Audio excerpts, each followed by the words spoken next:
Radio 2 60-second health tip, sponsored by NMC Specialty Hospital, Abu Dhabi. Fasting during Ramadan? Do it the healthy way. So today we're talking about Ramadan, we're talking about fasting and the cause of gastric acidity and bloating. So during Ramadan, many fasters experience more heartburn and gastric acidity as well as bloating. After sunset, many people are eating large amounts of food in a very short period of time, thus overstretching the stomach. Certain types of food can cause even more acidity, such as orange and lemon juice, coffee, chocolate and spicy food.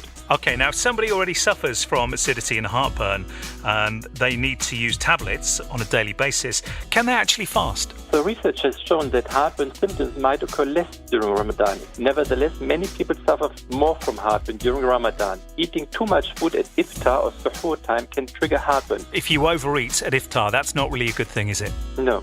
The human stomach has an incredible capacity to stand, and people can eat a lot more than their stomach can easily digest. Eating too fast without chewing and fatty or spicy foods aggravate the problem.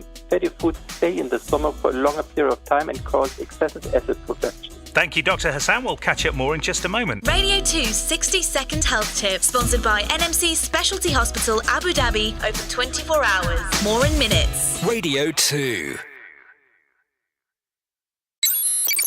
Radio 2 60-second health tip, sponsored by NMC Specialty Hospital, Abu Dhabi. Fasting during Ramadan? Do it the healthy way. We're talking to Dr. Hassan from NMC Royal Hospital at Khalifa City.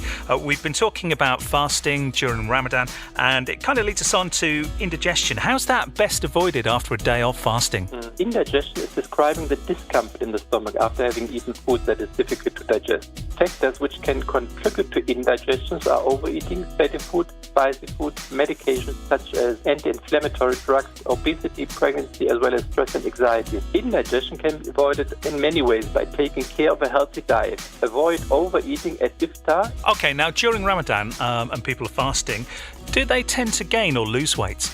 That's an interesting question. During Ramadan, Muslims abstain from eating and drinking from sunrise to sunset. Research has shown that many Muslims tend to gain weight actually in this month, despite fasting an average of 12 hours a day. The reason is a higher caloric intake than usual and less physical activity to burn it. Okay, now one of the other concerns is obviously because the fasting period is long, dehydration. What would be your advice to somebody to stay hydrated? Drink between 8 and 12 cups of water between iftar and suhoor. It is recommended to have soup daily during the holy month, as soups are a good source of fluid.